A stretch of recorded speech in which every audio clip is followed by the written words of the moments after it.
அனைவருக்கும் வணக்கம். இப்போ பார்த்தீங்கன்னா புது விதமான ஒரு சட்னி செய்திருக்கேன். அடுப்பே பற்ற வைக்காம ஒரு சட்னி செஞ்சுருக்கேன். பாருங்கள் எவ்வளோ அழகாக இருக்குது. இந்த வீடியோவை முழுமையாக பாருங்கள். இதே மாதிரி நீங்கள் செய்து சாப்பிடுங்க. தண்ணியே சேர்க்காம செய்யக்கூடிய ஒரு சட்னி எதுனா அது இந்த சட்னி தான். வாங்க இந்த சட்னியை எப்படி செய்கிறேன்னு பார்ப்போம். அனைவருக்கும் வணக்கம். இப்போ பாருங்கள் புது விதமான ஒரு சட்னி செய்ய போகிறேன். அது என்ன சட்னினா, நீங்கள் அடுப்பே பற்ற வைக்க வேண்டாம். ஆமாங்க, நீங்கள் அடுப்பே பற்ற வைக்க வேண்டாம். இப்போ பாருங்கள், 10 காஞ்சி மிளகா, 2 வெங்காயம், 10 பல்லு பூண்டு, இது வச்சே நம்ம ஒரு சட்னி செய்ய போகிறோம். உங்கள் வீட்டுக்கு திடீர்னு யாராவது விருந்தாளி வந்துட்டாங்கன்னா இந்த மாதிரி சட்டுன்னு செய்து கொடுங்க. ரொம்ப ரொம்ப ஈஸியான மெத்தட் இது. இப்போ ஃபஸ்ட்டு என்ன பண்ண போகிறோன்னா, காஞ்சி மிளகா போகிறோம். ஃபஸ்ட்டு காஞ்சி மிளகா போட்டு ஒரு சுற்றுவோம். ஏன்னா மிளகா வந்து அரைக்கிறதுக்கு கொஞ்சம் லேட் ஆகும். அதனால் ஃபஸ்ட்டு ஒரு சுற்றுவோம்.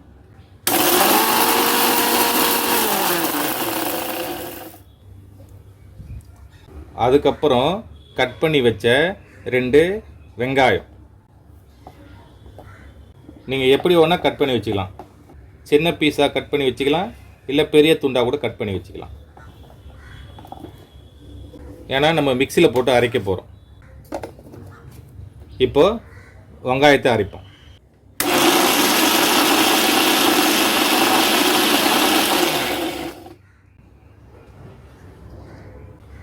பாருங்க, மசியில் இன்னும் கொஞ்சம் மசிட்டோம்.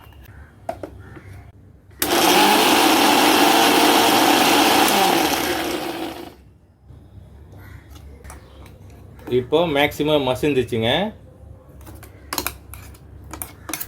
அடுத்து என்ன பண்ண போகிறோம், இந்த 10 பல்லு பூண்டு சேர்ப்போம். கடைசியாக தான் சேர்க்கணும். ஏன்னா பூண்டு சீக்கிரம் மசிஞ்சிடும். அதனால் கடைசியாக தான் சேர்க்கணும்.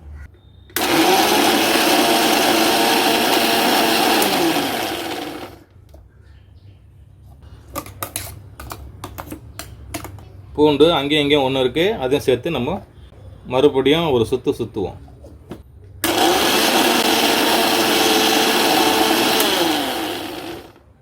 பாருங்க, அருமையாக வந்திருக்கு. தண்ணியே சேர்க்காம அரைக்கணும். சரிங்களா? தெரியுதுங்களா எப்படி வந்திருக்கு பாருங்கள். இது மாதிரி நீங்கள் சட்டுன்னு செய்துட்டு ஆஃபீஸுக்கு எடுத்துகிட்டு போய் சாப்பிட்லாம். ரொம்ப ரொம்ப ஈஸிங்க அது. ஃபைனலாக ஒரு ஸ்பூன் சால்ட்டு சேர்த்துருங்க. அப்போ தான் இந்த சால்ட் அதில் மிக்ஸ் ஆகும். ஒரு ஸ்பூனு சால்ட்டு சேர்த்து இன்னும் ஒரு சுற்றுங்க.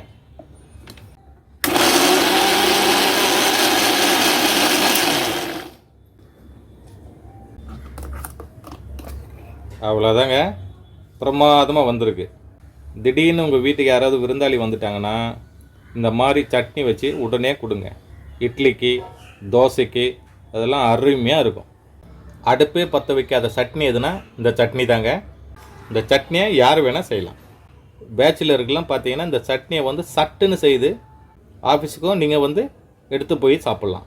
இந்த சட்னியை பார்த்தா எல்லாருமே லைக் பண்ணுவாங்க. அடுத்தது இன்னும் ஒன்று சேர்க்க போகிறேன். அது என்னன்னு காமிக்கிறேன் வாங்க. அதை சேர்த்துட்டு நம்ம சட்னியை சாப்பிட வேண்டியது தான். பாருங்கள், 4 இட்லி சாப்பிட்றவங்க 8 இட்லி சாப்பிடுவாங்க. 4 தோசை சாப்பிட்றவங்க 6 தோசை சாப்பிடுவாங்க. அவ்வளோ டேஸ்டான ஒரு சட்னி இது. 5 நிமிஷத்தில் ரெடி பண்ணிடலாம். வாங்க இன்னொன்று கலக்க போகிறேன், அது என்னன்னு பார்ப்போம்.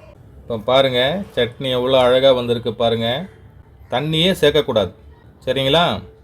2 வெங்காயம், 10 பூண்டு, 10 காஞ்சி மிளகா, அவ்வளோதாங்க. தேவையான அளவு சால்ட், உப்பு சேர்த்துருக்கோம். இது 4 சேர்த்து அரைச்சிருக்கோம். ஃபைனலாக ஒன்று ஆட் பண்ண போகிறேன். அது என்னன்னு பாருங்கள். பாருங்கள், சுத்தமான நல்லெண்ணெய் செக்குலேருந்து வாங்கி வந்திருக்கேன். இதில் ஆட் பண்ண போகிறேன். இதில் ஆட் பண்ணி சாப்பிட்டிங்கன்னா செம்ம டேஸ்ட்டாக இருக்கும்.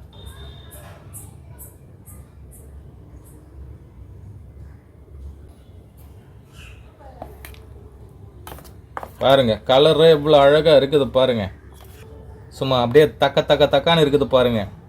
இது வந்து இட்லிக்கு, தோசைக்கு செம்ம காம்பினேஷனுங்க. அவ்வளோ டேஸ்ட்டாக இருக்கும். பேச்சுலர்லாம் பார்த்தீங்கன்னா 2 வெங்காயத்தை கட் பண்ணோமா, 10 பல்லு பூண்டு உரிச்சுமா, 10 காஞ்சி மிளகா போட்டோமா, மிக்சியில் போட்டு அரைச்சி சால்ட்டு போட்டு மிக்ஸ் பண்ணி ஃபைனலாக நல்லெண்ணெய் ஊற்றி மிக்ஸ் பண்ணிவிடுங்க. அவ்வளோதாங்க. இந்த சட்னி என்ன சட்னி வேணால் நீங்கள் சொல்லலாம். பூண்டு சட்னியும் சொல்லலாம், வெங்காய சட்னியும் சொல்லலாம், மிளகாய் சட்னியும் சொல்லலாம். அந்த மாதிரி நீங்கள் சொல்லலாம். திடீர்னு வீட்டுக்கு கெஸ்ட் யாருன்னா வந்துட்டாங்கன்னா இந்த மாதிரி சட்டுன்னு செய்து கொடுத்தீங்கன்னா அவங்க என்ன சட்னின்னு கேட்டால் நீங்கள் எந்த சட்னி வேணால் சொல்லலாம். சரிங்களா? சட்னி ரெடிங்க. இந்த வீடியோ பார்க்குறவங்க லைக் பண்ணுங்கள், சப்ஸ்கிரைப் பண்ணுங்கள், ஷேர் பண்ணுங்கள், முடிஞ்சால் கமெண்ட்ஸ் பண்ணுங்கள். இன்னொரு வீடியோவில் சந்திப்போம். நன்றி, வணக்கம்.